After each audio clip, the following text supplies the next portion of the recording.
Hey, what is going on, guys? Hex Composure back in today with a brand new video, and as always down in the title below will be the topic we're talking about today. So yes, we're doing another anime review and/or anime recommendation. I'm not really sure what I'm trying to do right here with my title, but I will tell you this, just to tell you off the rip. Watch this show. If you are an actual Harem fan, this is, the Harem fan recommendation series. Maybe it'll be a little something I bring back a little bit more. Some other shows I already have done that I want to bring to you guys. Don't know if I'm going to talk about them yet, but I want to.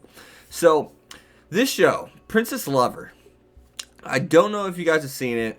I don't know if you guys have heard about it, because quite frankly, this is actually an anime series that also has a hentai, which is just weird in general. Like an anime series that actually has a hentai, like a legit anime series. And hentai is hentai. It's anime, yes, but it's also it's hentai.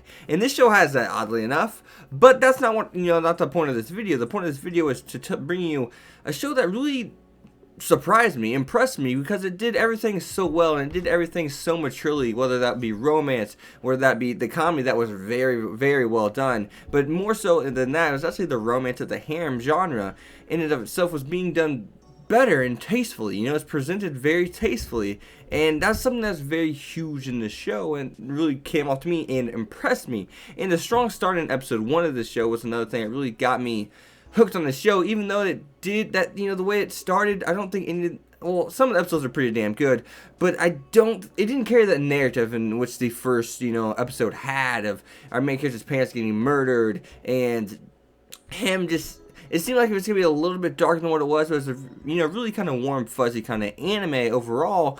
But nonetheless, it was cool seeing this character. So this character is a character who lives a normal life, like I would say 90% of us do. But then after his parents' murder, he actually lives the life of luxury. Like he inherits billions and trillions of dollars. And it's fun seeing this character, go through this new school where rich people go to, and this new life and adapting to it, going from a normal life to this life that's just like, how formal it is, like the etiquette. It's really cool seeing him learn the etiquette and just learn the world, because it's kind of like a whole new world to him. And we see how he actually kind of like struggles with it. It's just kind of like, what is all this, And the worst part about all this is the simple fact that our main character is part of the Harem family, which is the big head honcho family that everyone adores and or looks up to. And of course, he kind of came out of nowhere, so everyone's just kind of interested in him. And throughout the rip, one of the things that really got me, attached to this anime, I guess, was how the characters handled each individual thing. Like jealousy, it wasn't over, dramatic like it is. It wasn't taken over the top like it is all the way in, all these other harem series. Like if a girl gets jealous, she doesn't just freak out and all this other dumb crap. She gets jealous in a realistic way, and you really have to watch the show in order to, kind of understand what I mean by that. But nonetheless, it's so tasteful. But the overall narrative in this show really is to show that, the life of luxury, which, that goes to our main character, he thinks it's something that's just great, amazing, and awesome. He thinks that's how people live, who can get anything they want with the money and just everything, everything that we imagine in real life. But it goes to show even people that live this life of luxury don't necessarily get the freedom that, they want. Because we even have two characters that are actually,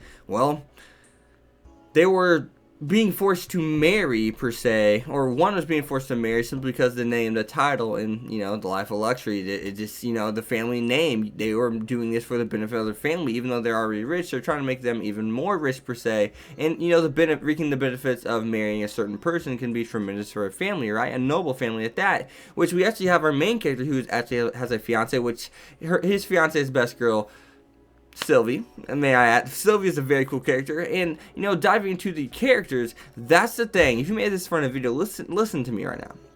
It's the biggest disappointment, but it's the biggest thing about the show. And whenever I was referring to the maturity of the show, the maturity aspect in general, all these characters are mature. Even our tsundere character, they are a lot more mature than what you think, and that's what really drives the show. They're not overly dramatic. They are realistic characters. They actually have that realistic persona to them, and I really do enjoy that. And the biggest disappointment about these characters is they could have expanded upon them much more. We get that characterization. We get what they're going through, with Sylvia being low and lonely, with Charlotte really just not being able to live life that, the life that she wants, with even, along the lines of, Seka, I believe her name is, Seka living a life to where she has everything she wants, but she could have more. But due to what happened in the past between her family and our main character's family, Arma, she's supposed to hate them, and we see that she overcomes that, right? So even the maid, even the maid. So yeah, the maid even learns that, hey, you are a maid, but it doesn't mean we look at you unequally. Yeah, you have a job to do as a maid because you are a maid, don't get me wrong, but you see that they treat her equally, and we see her develop into, be more, I don't know, more lively with the group overall, and actually, somewhat treat them as equals, not think that she's below them. That's her biggest development, even to the point where we see that her master, or the person that adopted her, he's like, I've always thought of you as a daughter. Even though she continues to call him master, you see that father-daughter relationship there. So it's cool to see all of that. And, once again, the biggest disappointment was, I wish the show was longer, but the source material in and of itself wasn't long. And I wish the show was longer because it could have expanded on these characters more, could have given us more time to do these characters. And I just love these characters from the bottom of my heart. And, I don't really know how to put it into words, how I truly feel about the show. And I think I'm trying to do it the best I can. Even if it comes out as wish-wash kind of content, just go watch it. I want you guys to watch it. I don't care about the content of this video. I want you guys, if you guys are an actual Harem fan, if you're not, if you always hate the Harem series, you may not like this show. But if you are one of those people that like the DxD, like all those shows, you guys will have a fun time with the show, and you guys will enjoy the show. And that's really what I'm trying to say. And did the romance in the show just kind of come on with each individual girl? I guess in a way. I guess it was a little quick, and I was kind of like, well, is that all it took? I did think that, I won't lie. But at the same time, I still liked how it was presented. I like the dialogue. I like how it's deeper. It's not just a girl gets one sentence all the time. There's moments when they get their time to shine more often, occasionally. And the dialogue's a little bit more, it's more in depth. It's not cut and dry per se, So that's another thing I liked about it. But I hope you guys did enjoy this video. I didn't really know how to go out, about this video, because it's a show that just really caught me off guard, and I'm still caught off guard. I can have my, my outline and notes and stuff like that. But I don't know if you saw it, but I can have my outline and notes and stuff like that. But that's, at the end of the day, that's that. Those are just notes. And once again, all I'm trying to say is go watch the show. Just go watch it, have fun with it. I think you guys will enjoy it. So yeah, as always, guys, you've been Hex. For sure, leave a like, comment, subscribe, follow me on Twitter X25, and I'll see you guys next time. Peace.